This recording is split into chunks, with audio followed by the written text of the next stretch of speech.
It is the last flowers of the summer. So we picked these last night, or Gary picked them last night, because it was going to be 33.1 degrees this morning, and it was. And I gave them the others that are still in the garden. I gave a hot bath, 50-degree sprinkler. So we might even so we could have another class next week. Aren't we supposed to have the class picnic today? Who brought the hot dogs and the baked beans? And we're going to meet in the Jacob's Island or something. All right, so couple things. It's been so great to be with all of you, and thank you. And so we're going to look just quickly and briefly this morning, just something I keep always, you're my students, right? So I want to teach you or help guide you to some deeper understanding of why music touches your hearts. And so we talked last week, and Barbie's going to point, but this week I did it color-coded because somebody was saying I didn't really get which notes were the right notes or the wrong notes. And there are no wrong notes in music. But if you play Chopin, I'll start with the third measure, or second measure.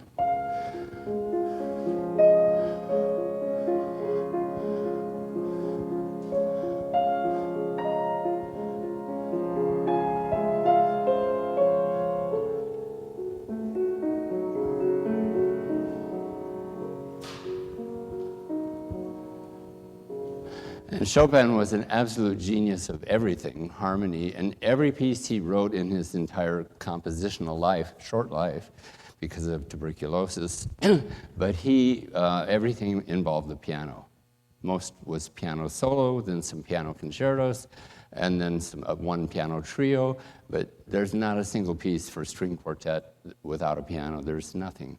If it involves strings, it's either orchestra or piano, violin, and cello, but everything involves the piano. So he was a pianist, the pianist's poet. In a way, Rachmaninoff comes out of that tradition because all of the Russian and basically everybody in the world who composed for piano after Chopin in some way incorporated Chopin's genius into their compositions. So this idea of notes that don't fit with the harmony, you see the word up there, Barbie can point, misfits.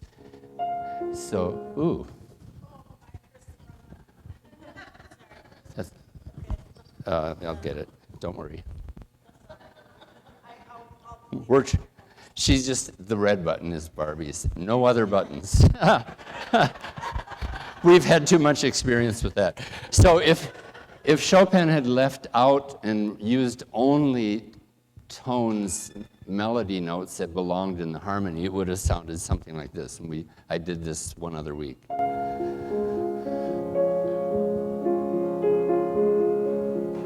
So that's normal, and it's pretty, and it's probably a popular song that won't be on the charts for more than 3 weeks. But if you add the beauty of the misfit notes,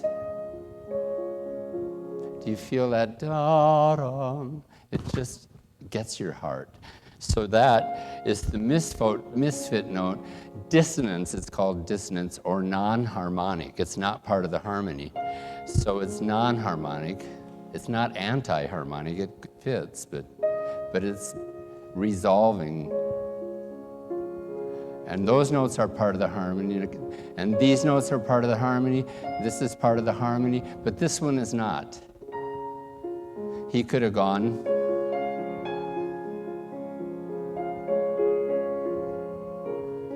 just use notes out of the chord, but you don't. I mean, we have lots of other notes. So we have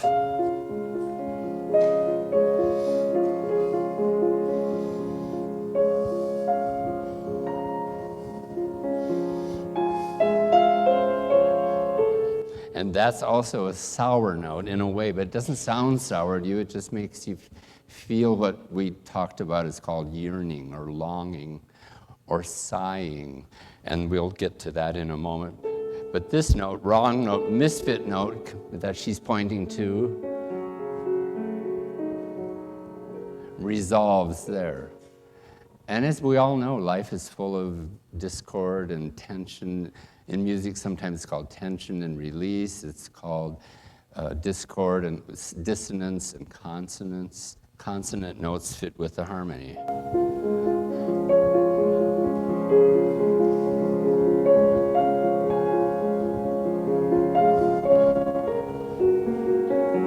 And it's pretty, because it fits. But those sour notes aren't really sour. I'm just using that term. But we squeeze them like you squeeze to get all the juice out of the grapefruit. You're not shying away from the grapefruit. So they're sort of grapefruity notes. So now I'm going to the next, and I can do it here. This is what I want you to just think about, how the genius of Rachmaninoff. Of course, he was a craftsman as well as a composer, so it wasn't like the notes just wrote themselves. He basically knew what he wanted, he knew how to get it, and then he could go back in and deepen it, let's say it that way. Just like an artist will fuss a little bit, but if they fuss too much, the painting is ruined, so you get just the right amount.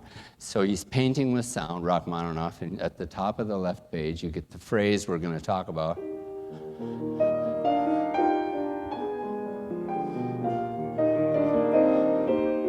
And I would...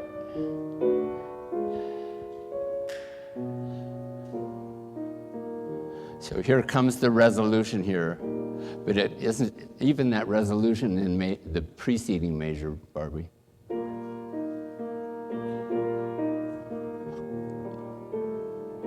Okay, so the idea is that all these notes are integrated into the score, and what I want you to know is in the second page, he uses the page on the right, next page, this beautiful, let's just play a little bit.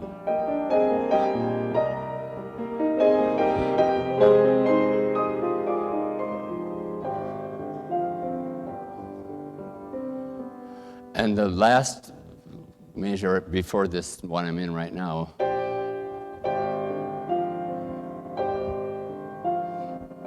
what if he had written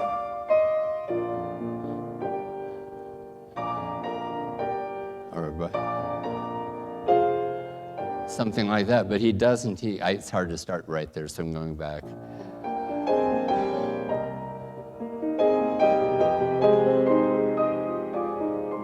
Right here, he doesn't just give us that. He delays the comfort of the resolution. You've got to have that musical tension. I tell students a lot of times that, tension is not a straight line in the world of fishing. When you're fishing, you got to have enough tension in the line to hook the fish, if you will. Poor little fishy. And and it isn't a straight line. It sags, sort of, but it's real life. So even straight lines in music are curved, if that is a cute idea to think about. And then the next measure, he could have written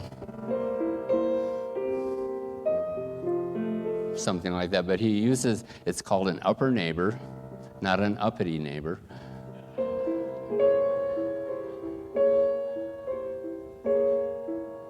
And I wrote the word in German, Seufzer. Even the word in German, there's an accented syllable and a resolved syllable. Seufzer, not Seufzer. Hello, sir. No, it's Seufzer. And we would say sighing or longing or yearning or wishing or wanting. So you want. So moving on, right? And here's the genius.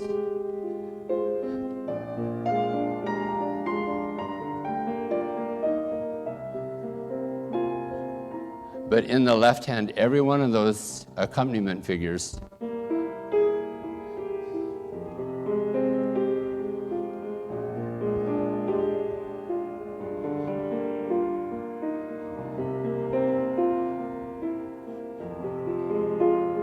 and it's encoded, but you feel it. You feel it when you're listening. It just isn't pretty. It's not just pretty, it's deep. I heard a saying once, beauty is only skin deep, but ugly goes all the way to the bone. So it shouldn't be superficial. It's not. If it's a great composer, it's built in.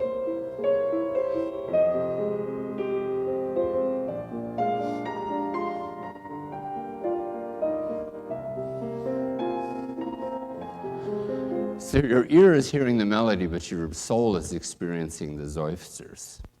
Does that make sense? And then the next thing is the most genius of all.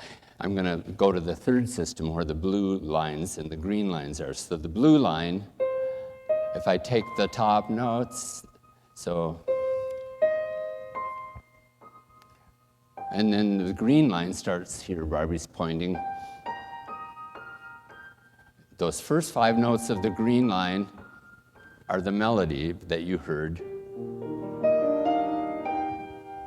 there. So that's sweet, and it's called augmentation. It's expanded over several measures, but underneath it you have, and now we're in the, back to Barbie sees where it is the left hand. That's a minor version of what comes in the next. What goes up must come down. And now you have that, that's that melody. And you have,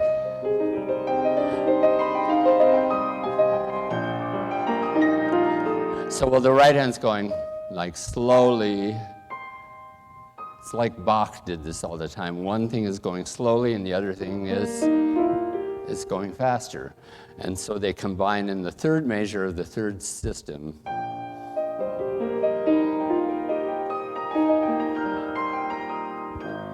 A little tricky to play it right out of the context there, but you get the idea. Let me play that whole third line. So at first it's in minor.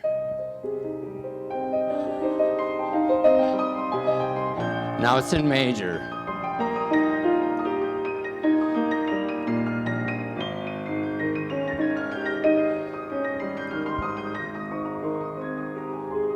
And we saw an eclipse the other day. We didn't see it, but you watched it maybe on television or saw it in the news. And this is like, during an eclipse, you can see the stars. So these are all the starlight things. Like little twinkle stars, kind of, but it's not exactly. It's beyond that little twinkle.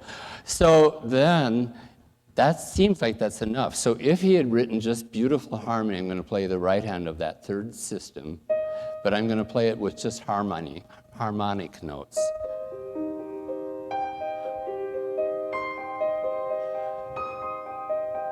Now I'm going to go to E flat major.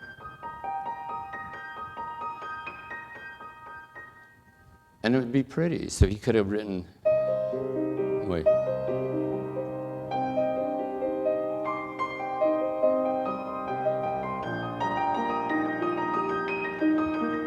And you'd think that's beautiful. But he encodes a Seufzer, and it's in the middle of the right hand with pink little, it's every other note.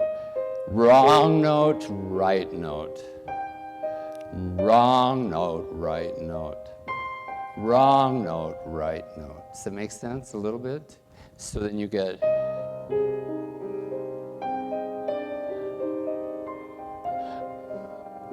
Seufzer, sighing.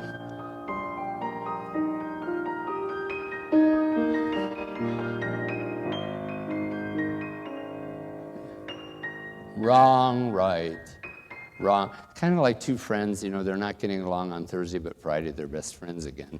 You have to have Thursday in order to appreciate Friday. Does that make sense? So we're going to go on now, and Barbie's going to play this gorgeous thing.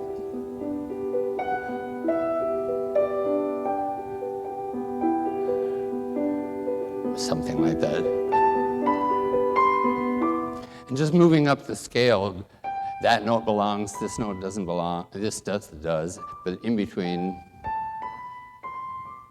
and those are called passing tones because they're in between the notes. It's not that complex, but you have to go to music theory for several years before it kind of all becomes knit together in your soul. And so, and I've been telling you that we tell our students that, and we tell each other, that our job is to convey meaning. But first you have to discern meanings. That makes sense? So when kids take music theory, they don't always realize that they're learning something that's going to apply every moment of their life. They think, oh my gosh, well, I passed the midterm. And that's another kind of passing tone. But anyway, or failing tones. But we could have those if they didn't do their homework. So now Barbie's going to share with you this gorgeous piece Thank you. Will you turn my pages? I will turn her pages. Yes, only 2 of them. She thinks I can manage that much. She has such confidence in me. I'm going to shut off my speaker and raise the lid. And we have a rule. This is, if I may say, it wasn't my idea, but it became the Hessler Steinway at one point because I worked hard because I was here forever, and I still am here. And there's a little plaque up here that says that. And the point is that the rule is you can't touch this piano because violinists can't play without touching their violin, right? But we only need to touch the keyboard mostly. And think how this piano, it's now 12 years about old, 11 and plus, counting. And if we just started smudging, it would look like that back piano, which always was smudged, right? Why not make it look beautiful forever? And we've had to expel several students who didn't think the gloves mattered. That was their midterm, and they failed. Okay, so Barbie's gonna play beautifully this great piece. It's so you heard the Humoresque, that really great, fast, lively piece that Rachmaninoff wrote. So don't think that everything is sort of just about sighing and crying, but this just makes you feel great in a good way. I played the Liszt Un Sospiro Etude at a church in Great Falls for offertory when I was touring around the state and playing different schools in different towns. And this lady came up to me at the coffee hour and she said, I came to church this morning quite agitated. Now, she was basically telling me that the music got her calmed down more than the sermon or anything else, but maybe the sermon would have made her fearful. But she came up to me and she said, I started the hour just not even knowing how shallow my breathing was. She was an older gal, and she just said my breathing was irregular, and I just was upset. And after that piece, I didn't even know till the end of the piece that it had just calmed me. Music has this power. So this is one of those wonderful pieces, and I will turn the pages calmly, and I'll shut off my mic. There's no music up there. Let's just... Can we put it up there? No, I don't have it. Oh, okay.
Oh, do we have a There are microphone? so many different interpretations of this piece. You can find Rachmaninoff, Horowitz, lots of pianists playing this piece, and they're so different. Everybody plays it different, so you might want to go online and hear lots of other people play. It's really, it's true that, here, you hold that for a second, that every time you play a piece, it's different. I mean, this is a performance art, right? You can't look at a page of music and experience it. I mean, I can. Roger McDonald, a great oboist, taught oboe and saxophone here forever, and the students said, how do you sight sing? I mean, just look at it and you sing it. And he said, it's very easy. Your eyes will hear it. And they were just, I'm never going to graduate. But it's true. He's an absolutely fabulous, fabulous musician who plays many, many instruments. And he used to teach saxophone, oboe. What other instruments did he teach? You name it. He plays piano very well. Now they've hired a separate professor for each of those instruments. So he used to teach oboe, saxophone, bassoon. Now they have 3 different teachers to teach those instruments. True. And Yeah. I hear that he's on harpsichord now. He wants to be a harpsichord player. So Yeah, he's in Missoula, by the way. He valued the piano all through his life. What do you think of that? I think that's pretty great. So that's a wonderful piece that just calms, but it's also in the arch form. Did you hear that more active kind of part in the middle? And then it calms at the end. So here's St. Louis and the foundation and the little ride over the top where you wonder if the little tilty, anybody that's been in the St. Louis Arch, you can't just get in the elevator and end up upside down. So it keeps adjusting as you go, little tilts, and I wonder if it's going to keep tilting. And we'll be doing flip-de-doos or something. But anyway, that's a different story, but that's the arch. So this has a beautiful arch. So here we have, is Caitlin here backstage yet? Ooh. I don't know. Well, that's different from the usual technical difficulties. I missed a rehearsal. Yeah. What was the piece? It's a prelude in G. It's actually, I'm sorry, it's on the screen here. Let me get to the screen. That'll make more sense. So Barbie is our first performer of the day. She might be our last if Caitlin doesn't show up. But this is the prelude in G major, Opus 32, number 5. And I mentioned one day, that's, I think, off now. I mentioned one day that Rachmaninoff, okay, Bach wrote 24 preludes for the 24 fugues in Book 1. Okay, he was the grandmaster of the prelude. But somebody asked a very good question about, well, is it a prelude to something? And in Bach's day, it was a prelude to a fugue. But fugues are very difficult to write. So everybody else said, well, okay, I'll write a prelude, but we'll leave the fugues to Bach. He was a genius of fugal writing. And don't ask, that's another course we'll do about the fugues. But the preludes that Bach wrote were C major. Then the next one was C minor. Then, okay, so here's C major, here's C minor. Then he wrote the third one was C sharp major or D flat, usually C sharp major, and then C sharp minor, and then there was D major and D minor, and there's E flat major and E flat. By the time you go through all 12 notes between the octave notes, you've got 12 major keys and 12 minor keys, so he had one for each key. So then he wrote Book 2 22 years later, and then he had more preludes and fugues, another set of 24. So that became the model. And so then when Chopin wrote his preludes, he wrote 24 preludes in 24 major and minor keys. Guess what? Rachmaninoff in 1901, I believe, and some other year later, 08, let's pretend, wrote not 2 books of preludes, but he wrote Opus 23, and it's so fun to memorize this for your keyboard lit exam, because 23, and then you reverse the digits, you get 32, and then you have the right opus numbers. Opus meaning the work. When you send it to the publisher, he sent, I think, 10 preludes to the publisher for Opus 23, and they were just sort of in different keys. He didn't try to go half steps and a very systematic thing, but he has one prelude for every key. So if you say you're doing or you want to listen to Rachmaninoff's prelude in G major, there's only one. So you just say Rachmaninoff, Prelude in G major. Google and it'll bring you right to a YouTube. And if you want the C sharp minor, the famous one that everybody knows, then that's the Prelude in C sharp minor. It's the only one, and it preceded everything else. Somebody asked a question. I'll try to remember what they were, and raise your hand if you asked those questions, and I missed them. But somebody said something about did he get paid to write these pieces? And I mentioned one day there were 5 pieces in Opus 3, the third work that he sent to the publisher. He sent a set of 5 pieces, and the second piece was the C sharp minor prelude. So he got 200 rubles for those 5 pieces. So they just divide it up and say 5 pieces, 200 rubles, 40 rubles per piece. So that's all he ever got for the C sharp minor prelude. We talked about that one day. But it made him famous, world over. They said, who wrote that? We got to have him come and play a concert. So what a calling card. And he said it was the best accident that he ever had. Because he should have gotten more than 40 rubles for it. Well, he got a career, basically, for being, in a way, just a naive student. Caitlin? Caitlin, great. We can move forward here. This is great. So I was starting to say, I missed our rehearsal yesterday because I was busy doing the PowerPoint, and I didn't even look at the clock. And she sent, and I didn't see it till after the fact, are we meeting today at whatever time? And I said, yes. Oh my gosh, it's an hour past that time. But at least we have a PowerPoint, and now we have Caitlin, and so we're going to have a wonderful time doing this great piece for you. Now, and we're just going to go into it, and it is called the Vocalese. In this set of pieces, and if we had more time, Caitlin would tell us all about it. Have you sung other pieces from that set? This is a set for voice and piano, or piano and voice. If you're a pianist, you always say piano first. But piano and voice, or voice and piano. And the 14th piece, the last piece in that set of 14 Russian songs, which are translated into English for those of us who aren't experts in Russian, so you can sing it at least in those 2 languages. It may have translations into French or German as well, or Italian. And then the Vocalese, you don't have to translate anything because there are no words. It's just a vocalization of the beautiful melody. Do you want the music stand? Mm-hmm.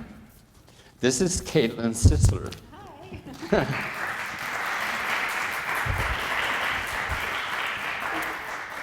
Wow, and she dresses beautifully as well as looks beautiful. And I am going to get my music for this. And this is the 14th piece from the Romances. And you know we're in the Romantic period, and you know that Rachmaninoff never, ever left. I'm going to leave the lid up because you're not needing to see the screen. And it's just so beautiful, both piano and voice. And then we'll talk a little bit more about the piece. Do you want to tune?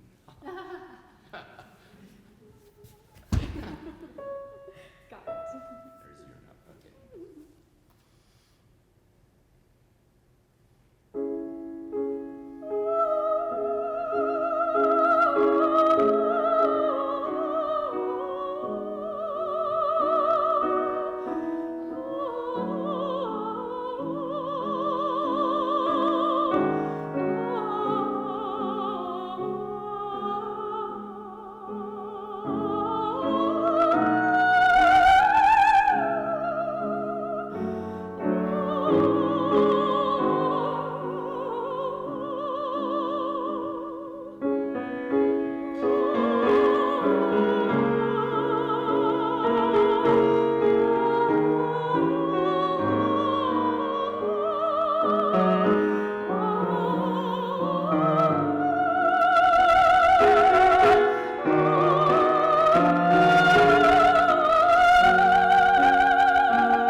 Okay, we can go home now. It doesn't get any prettier than that.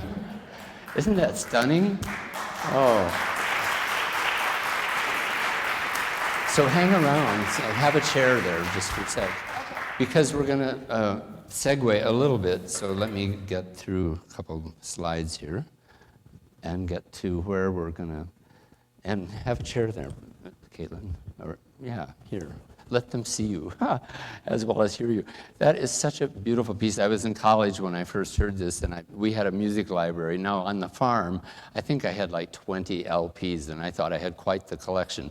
And then when I got to the conservatory, and they said, we have, I don't remember, 3,000 LPs, to go listen to. Well, I was in that listening room a lot.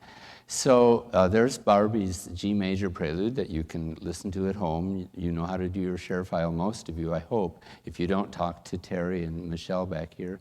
And then here, I want you to hear a little bit of this. It's worth it because this has some of, they just made this so beautiful. Rachmaninoff made his own arrangement. He wrote the vocalese for a beautiful soprano and dedicated that whole set of 14 romance songs to her. And she obviously would have sung them, I'm guessing, with him. That's more research to be done. But then he orchestrated it, and he was in the United States after 1922, or 1920. 1919, actually. They lived in New York for a while, later in Beverly Hills. And he orchestrated this, and in 1929, he made this live recording in the Camden, New Jersey studios, recording studios that was coming into the world. And it was with the Philadelphia Orchestra, so they had to have a big space to put the whole orchestra in there. And this is him. He has his own recording of his own arrangement with, he is the conductor. So this is really Rachmaninoff, Rachmaninoff, Rachmaninoff, totally. And here you'll get to see some video. I just think it's very touching. So we're going to listen to the 4 minutes, and I hope this all works, and you'll get to, let's see here, oops, that's the vocal recording. Come on. This is where sometimes I have to go outside to get it to work. Let's see, maybe? Okay, give me just 1 second, because it'll come up this way, and then I'll go back in. There it is. Okay, and go to that screen. I'm learning the little foibles. There we go, here it comes. So listen to this. You won't see him conducting, but you will see him with his family and him on the boat going from New York back to Europe to concertize or whatever. So it's quite touching. Oh, please. Oh, thank you so much. Yeah, please just try to keep me in shape. My mom did. You can all be my surrogate family. So thank you. Great. Can you see everybody? Yeah, you're so welcome. Okay. Notice I didn't touch the piano or smudge it up. Okay. Oops, now I lost the thing. I hope we get it back. Here it is, and here it should go. Can we dim the lights a little bit? It's just so beautiful. It's why I asked Grace to come today. She's here. Not just for this, but we love Grace. Rachmaninoff's first cousin 3 generations later. Okay, now just come on. There's something. I don't want to lose the video. I don't want it to go small, so bear with me. We had a few little doodads this morning. Okay. I'll start it here, and then I'll go back in. We can watch it this way, too, so maybe we'll just stay with whatever works.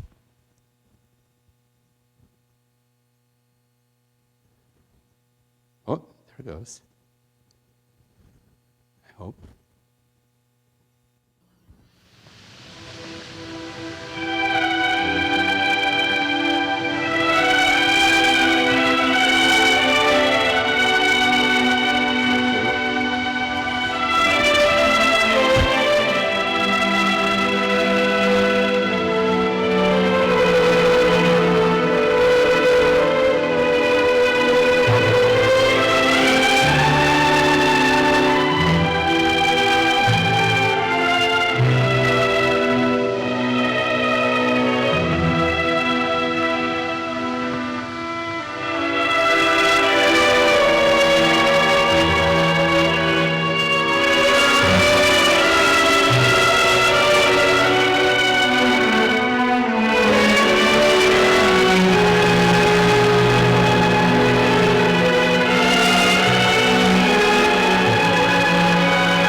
they say that this piece is done more often not with a singer. I think it's quite challenging for a singer. So I had no hesitation to ask Caitlin. In fact, I thought, well, I can just skip the rehearsal. But we did have another rehearsal. So we put it together, and you can tell we like to perform together. And she's such a beautiful voice. Her husband teaches in the Hellgate. He's the band and symphonic wind guy at Hellgate High School, Jesse Dachnal. Some of you may have heard him play saxophone. So they both went to Lawrence University in Appleton, Wisconsin. I'm telling what I know of her, little biography here. Not I don't know a lot, but I know I care about this person greatly. And she and he met as students. Were you in the same grade? And the rest is history. They are together here in Missoula making music. She had a beautiful recital Sunday night that I couldn't be at. It was Gary's birthday dinner, and so I had to choose. But she's going to let me hear the tape of it, or the recording. And maybe we can figure out a way for some of you to hear it as well. It's just, musicians are always busy. We're always double booked. That's great. So then I want to show a little bit, if I get back in here. To the next slide, come on. And go back to and I'm going to let you listen to this at home, but just hear the beginning of it. This is what made me fall in love with this piece, but it wasn't what made me fall in love with Rachmaninoff's music because I was already there. But this is the beautiful and famed you would think she's Italian because she is of Italian heritage, but I think maybe her home was Chicago. She ended up with a big career in Italy, though, as well as at the Met, many years at the Metropolitan Opera. I wonder if Judy, Barb's sister, knew her. Do you think? They sang together? Oh, Anna Maffo? Maybe not. Really? Come step out here. You're not, like, invisible. Anna Maffo and my sister, Judy Blagan, both studied with Madame Gregory, who was the sister of Vittorio Giannini, who was a composer and also an early teacher, I think, at Juilliard. He helped found a couple of music schools. He was a fine composer. And his sister taught at Curtis, voice. Yeah. Speaking of voice, you got to be close. Yeah. Hello. Here's Barbie. Yeah, that was it. Oh, that was it. If you missed it, it's gone. Okay, you didn't, though. So we're now going to see if we can get Anna to sing for us a little bit. Judy's classmate, Judy Blagan's classmate.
Trilogy. So Dorothy and Marjorie, dear friends and wonderful pianists and colleagues, are here. They were actually out there, and I was thinking, I'm sure they should be here somewhere.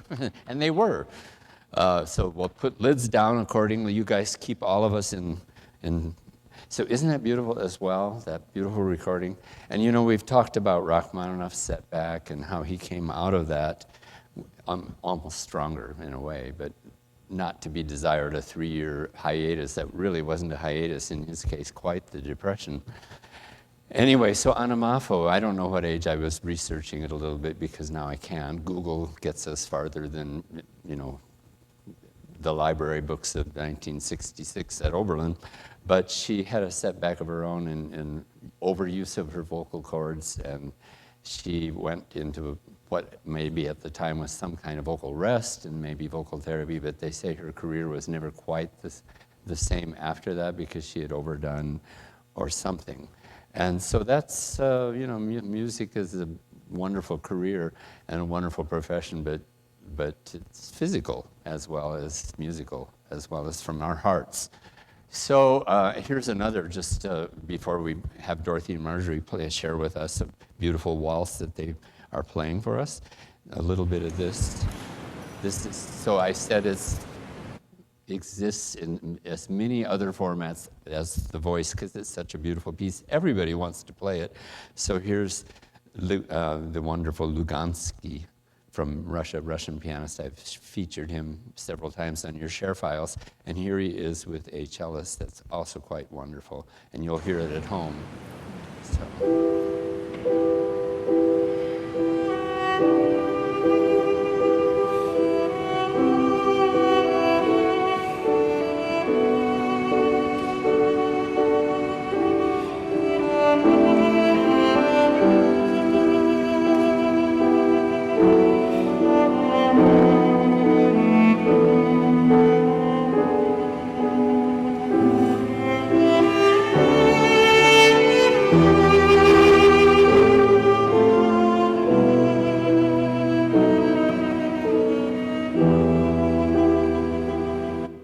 So I think if I could have had another instrument besides the trombone that my parents bought from a cousin in Vermilion, South Dakota, because it was only $75 or whatever.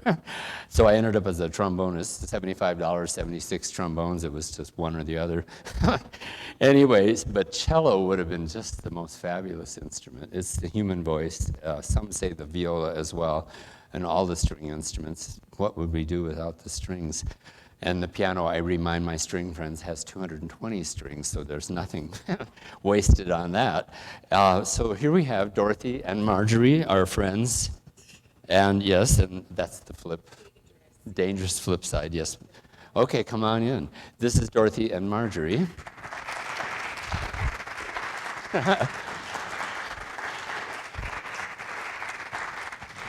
And my job is to put up the lid, but not smudge the piano.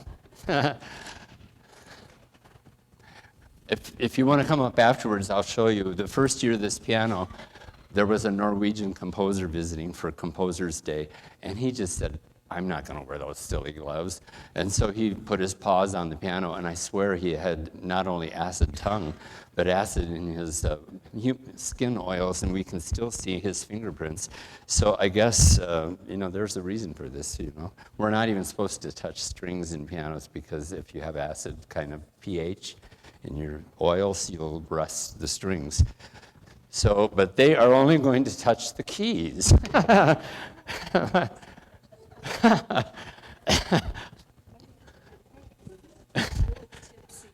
Is it tipsy? Okay. This is not tipsy like Glazunov was a little bit tipsy, if you recall our composer from that set Rachmaninoff on his 3-year depression. Okay, so here we have the beautiful waltz, and this is from the Opus 11 set of 6 pieces, and you heard, let me just get to the screen here. You will get to hear this at home, so we won't listen to that here. But this is the waltz, the 4th of the 6 pieces.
that me? Okay, so shut off your cell phones. So great. This is what I'm talking about. These are my colleagues and friends, and they haven't had this music very long. Nobody taught it to them. What we're always trying to teach our students is to become independent, autonomous musicians. People that can not only play, thank you. Oops. Should I repeat all that? You didn't miss anything. Okay. So we try to teach our students so that they can become people who can discern the meaning of the music on their own.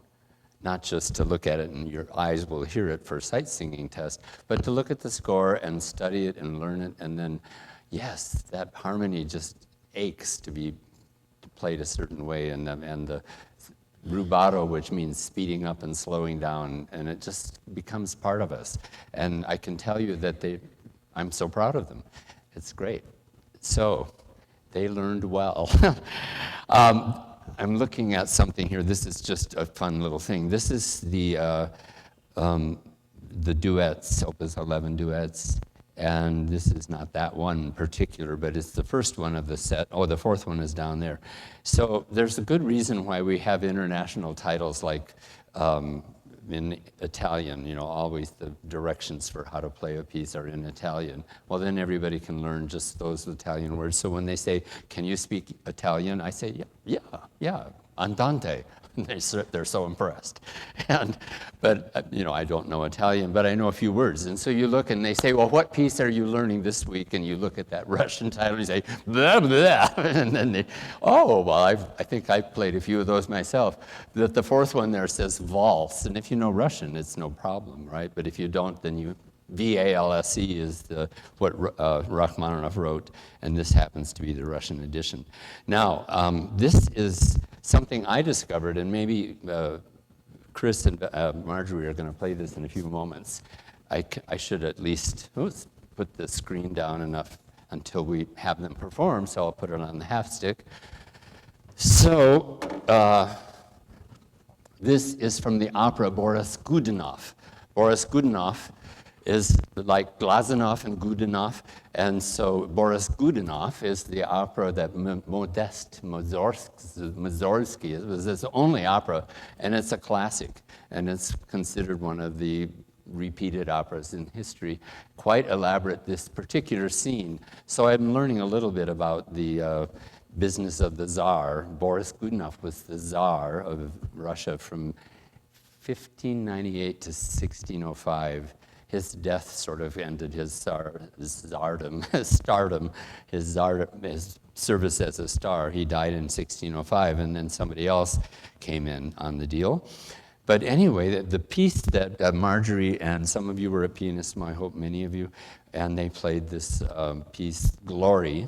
And in Russian, slava is glory. That's the word for glory.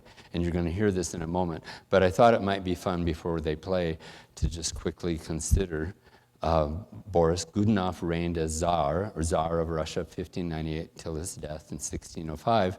Tsars reigned as absolute rulers. There was this dude back in 1447 maybe, but one of them just said, I am not just Tsar, I am the absolute ruler of what was at that time the boundaries of Russia. And what my will is your command, literally. And so that was what we call autocracy or absolutism. And so this is probably my own view of it, but absolutism has continued there in this land in some form ever since, even when they called it democracy. They have a vote, you may vote, but you may only vote for Putin, maybe. So that's one way of saying you have a choice. So the Godunov estate I discovered on Google, and I wondered if it might be available, and I looked up, and it's not a VRBO.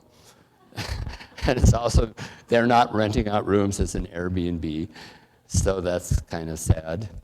So there's a little sad face. And you also can't confuse Boris Godunov with Boris Badenov. How many of you knew Rocky and Bullwinkle? Your kids did if you didn't. And so I just couldn't resist. Boris Badenov.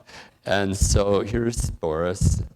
And I don't know if this, yes, we'll see if it plays. This is like 1 minute. And so Left to cut it. Wait up, Bullwinkle! You're my buddy! I gotta go along with you. Yeah, noblesse oblige, eh, Rock? What's that mean? I don't know, I just made it up. Now our boys are on the way to California, unaware that Bullwinkle's mattress full of money is the target of 2 pairs of sinister eyes belonging to, oh no, it isn't, oh, it can't be. Say the name. Boris and Natasha. Ta-da! When do we steal mattress, Boris? No time like the president, Natasha. Look, we're coming to tunnel. When it gets dark, we grab mattress and make a run for it, okay? Okay. And as our heroes sat unsuspecting, the train plunged into a dark tunnel. Now, Natasha. Hey, what's going on? Yeah, who are you? I'm Bullwinkle. Not you! I'm still Bullwinkle. I got it, Natasha. Let's go. But Boris... Don't argue. Let's get out of here. And as the train emerged from the tunnel, Boris chuckled gleefully. Well, here it is, Natasha, right over my shoulder. I certainly am. Natasha, it's you. Boris, how could you mistake me for a mattress? Can I... now, I don't know, could you understand any of that, or is it all blurry? Anyway, it doesn't matter. It was just for fun. And come on.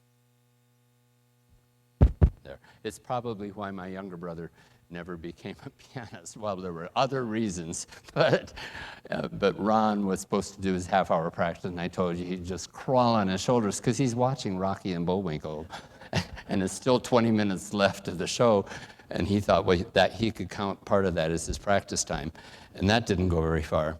But anyway, he's still on the farm, and he's doing great things.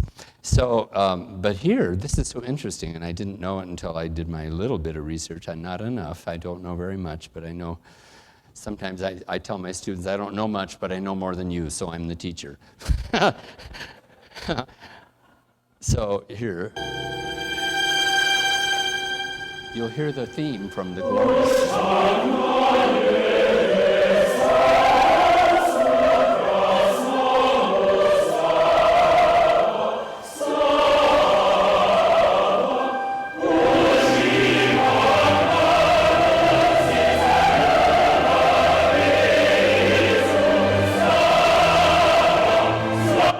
Slava, which is glory. So that's where so he could plagiarize a little bit. It was okay, and it was an honor if you thought somebody else's music was good enough to write a piece. So if you wrote a piece honoring somebody else's melody, it was also considered a completely legitimate thing. After all, Rachmaninoff never got an international copyright on his own piece, the Prelude in C-sharp minor, and the rest is history. But it was a little more slippery back then about copyrights and about who owns the rights to a melody. But Rachmaninoff was a great melodist, if I can use that term. Anyway, so that's where the theme comes from. It's the coronation scene from Boris Godunov, not Boris Badenov. Okay, so here come Marjorie and Chris. I'm going to get the lid up. Well, they get the lid up as the, yeah.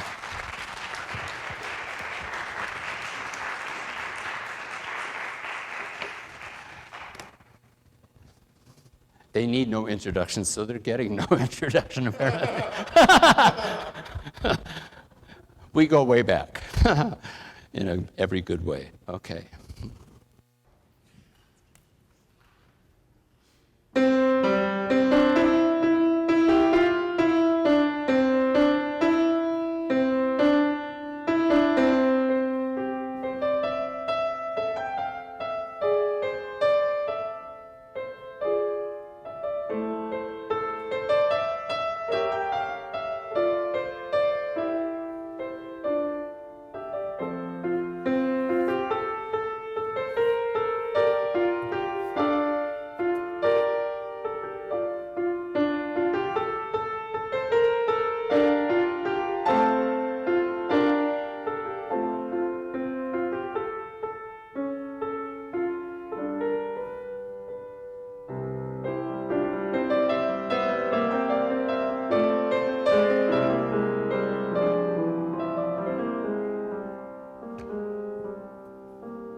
The motto of the Montana State Music Teachers Association is "Music harmonizes life." Wow. I think it's true. Okay, your last day emotions. We'll have another class sometime in the future, next year, I think. Yeah.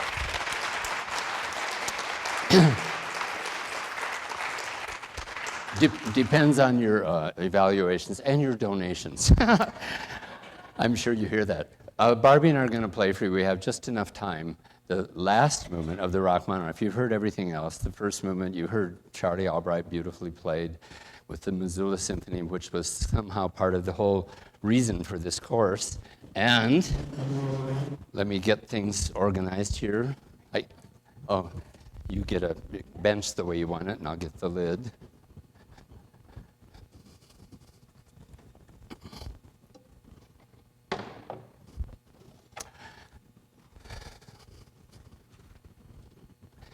So this is the famous piece. The whole piece is in the top 100 ever, right?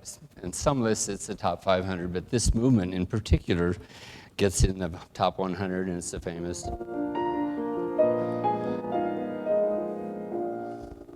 famous Full Moon and Empty Arms, the brief encounter movie that I'm going to watch on. Somebody's going to get me iTunes.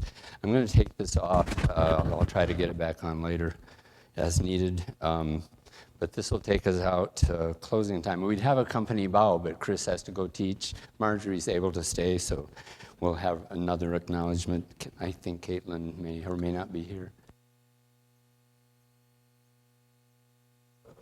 Barbie is now playing the orchestra part, but since I couldn't get 60 players here this morning, she said, well, I'll just do all 60 parts myself.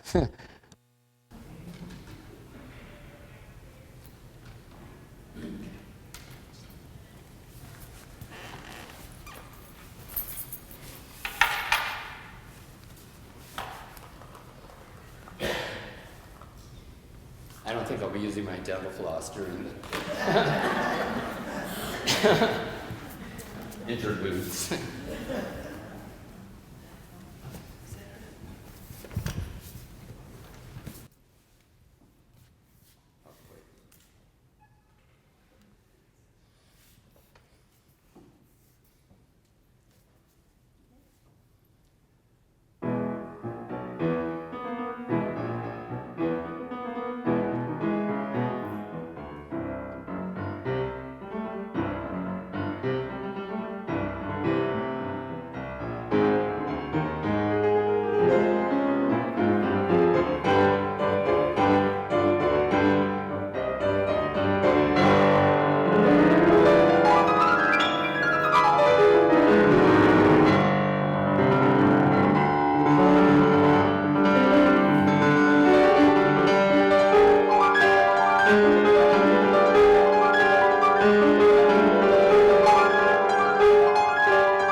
So there's talk that maybe we'll do a house concert with, let's see, Chris would do the orchestra for the first movement, and Marjorie would do the second movement, and Barbie do the third movement. We aren't sure we can find a house big enough, but maybe we'll figure it out, that we could have a fun evening of the whole concerto and really set ourselves to do it. And it's the way the piece was first heard was with Alexander Zaloty and Rachmaninoff, two pianos.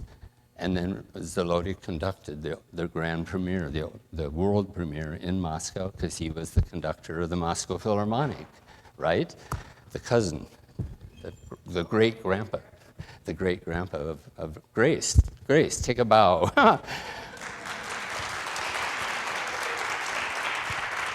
Yes. So I did a little research, and Grace and her friend and our friend Kim, we get to go to lunch together and kind of decompress with some things.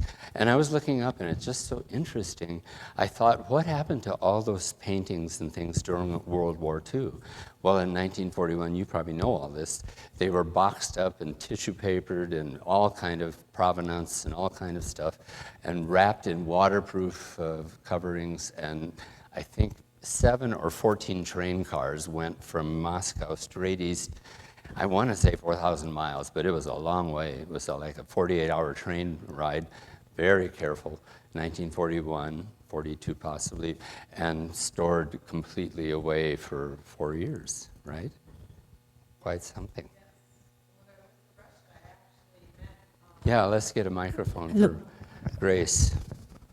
No, when I went to Russia and I went to the gallery and got to sit where my great-great-grandfather would sit and where my grandfather would run and play in the hallways, and there was 2 docents at the museum who were children at the time, and they remember a lot of things that they were like, I don't know how old, they're very Little. But yeah, but they Old were enough to remember. Yes, yeah, they said that if it wasn't for them thinking ahead and packaging them and hiding them, and actually downstairs they hid them first in the walls, and then that's what she told me. Yeah, it was very interesting to go and learn. Right, and Grace was telling me in her last visit here, most recently, the second week, I think it was, of our 6, and then she had a trip, and then you get back, and I said, I'm not going to bother, because I know when you get back from a 10-day trip, there's 7 million phone calls and things waiting to be done. So in the important way, and Grace can help, obviously correct me, that I say the name, Mamantov? Mamantov. Yeah. That family was the wife of Pavel Trechnikov, right? And she was from a family that they weren't so much trying to make money as they were trying to knit Russia together with transportation. So they were part of establishing railroads that connected. Yes, they did the railroads through Russia, and then Pavel, her husband, textiles. he was textile, yeah. And I actually, Misha, Count Michael, took me across Moscow, I mean, forever on trains, and I got my finger pinched in the train door, and I'm bleeding all over the train. Oh. And took me to meet this little tiny little old lady, and she was in a building that was like Fort Knox, but very scary Fort Knox. It was kind of like, where are we going, Misha? And we went in there, and she's this little tiny thing, and I have pictures of her and I standing together, and she had one of the last pieces of the original textiles, and it was beautiful. It was like a white cloth with like birds and plants all mixed in, all pure white, but it was beautiful. So I was very fortunate to meet the folks I did the last trip. I was there for a month and got to see and learn a lot about what happened in that time and why we're here. Did you get a picture of the textile? Yes, I do. So I have it. we have 4 weeks from today till November 18th. The files from this course will be online. And so I would think if she could send us, well, no, Terry said they're giving us. I can send it when I go home. Because we It's started really 2 weeks easy, yeah. early, we get an extra 2 weeks. Look, these flowers gave us an extra. The least you can do is, anyway. So if we can get some more pictures and things, maybe we can put them up as I like. can send you a Yeah. picture in the museum. I'm standing next to my great-grandmother, Vera Trejikov, which is Yeah. Alexander's wife. Wife, yeah. And then I have a picture of me standing next to Vera, Pavel's wife, which is Vera's mother. In a painting or a big yep, photograph? big paint, big, huge. I mean, I'm El Grande, and it was really big. She's got the Rachmaninoff height, and you know, this you can tell they're related. And then I got to get a picture of myself and my great grandmother, Pavel's grandmother. Oh my gosh. And the docent, I just barely got it because for some reason they didn't want me to have that picture of me and her. So as I'm getting the picture taken, the docent, you can see her hand coming and she goes, no. So, yeah, so it was very interesting. Everywhere I went, it's very interesting in Russia. I grew up not knowing about Pavel Tretyakov or the museum or anything. And I said to my mom here recently, a couple of years ago, I said, why weren't we taught about this? Why don't we know about this? And she said, your grandfather, Kushka Levko, Alexander's son, my grandfather, my dad's dad, they escaped Russia, and he was so grateful to be in America. I remember as a kid going and sitting and watching him watch baseball, and he would eat apple pie watching baseball because he wanted to be an American, and so it was very, very interesting. And I remember going and sitting and watching my grandmother play because she was a pupil of Alexander's. And You heard that beautiful, it's on your share files. We had to sit on the couch and watch her play, and I just thought it was what every kid did. So we're just sitting there watching her play, and there was a crystal bowl on the coffee stand. And this is in Connecticut, Gillersville, Connecticut. And I remember just taking one of those stick pretzels and just kind of munching on it and watching her play because I was bored. And I was like, oh. And we moved to Montana in 1976, and everything here is dry. There it's humid. So when I had my pretzel there watching her play, it was kind of mushy. First time I ever had a pretzel in Montana, it went crunch, and I went, oh, these are awful. It was just all those Hilarious. things as a kid growing up in that atmosphere and not even realizing what a gift it was. Yeah. Wow. Do you guys have any quick questions or thoughts or whatever before we go to the picnic that doesn't exist? Yeah, thank you for coming. Oh.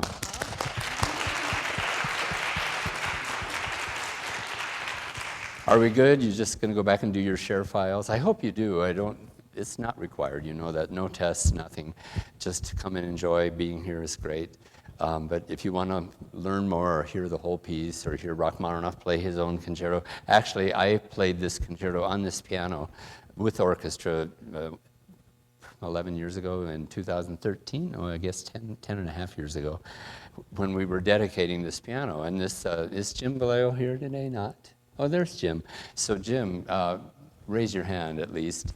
Jim was part of our committee to get the community involved, and so within, I think it was 10 weeks max, maybe fewer, we had the $87,000 we needed from donations from people like you and me that gave whatever they could, and we ended up with that, and then we added our pianissimo and keyboard fund, and we added some equipment budget fund, and it sounds like the cheapest piano in the world now. We had to pay $110,000. It should have been $137,000, but they so wanted us to have it that they made the price what we had in the bank, you might say.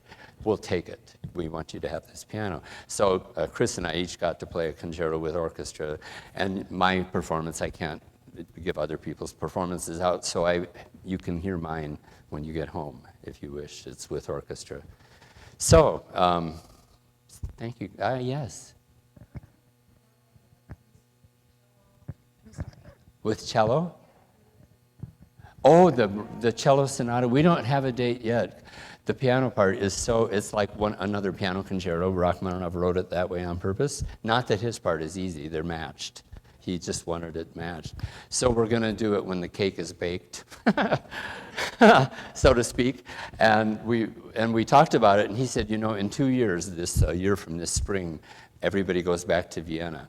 And so that would be a good time to put the Germany and maybe Norway. I've got some relatives in Norway. And in Norway, everybody gives, they don't give, they're taxed. 3% of every Norwegian's tax bill goes to the church, even if they never go to church. It's just a state church, if you will. But it works, and so they keep the churches in good repair. So they have this great Steinway at the little old church. And, you know, I think that there's priorities. I think the Steinway might be the right one, but others would disagree and say you should get the church re-roofed, maybe, but to keep the Steinway dry. So we might get to play in Norway and France and Switzerland and Vienna. Who knows? So we're thinking that's so everything will tie together. We'll keep you posted. Look in the paper if you get it. Yeah, online or otherwise. Yeah, Michelle. Thank you so much Yeah, for I know a you- lovely class. Yeah.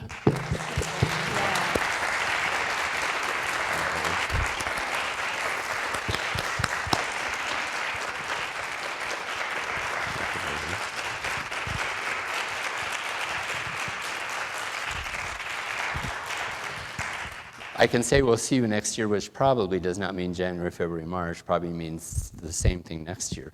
And then Ravel turns 150 2015. No, I mean, sorry, 2025, I think. Anyway, whatever it is, that's, yeah, he was born in 1875, so 150, 2025, so we would do an impressionistic class, and Debussy and everybody that led up to Ravel and went out from. That would be great. So, but in between, there might be, Dalton was suggesting 3 Bs, for example. Then we go to lunch at 4 Bs. By then, we'll probably have 5. Okay. So thank you all. I'm happy to visit if anybody's hanging around.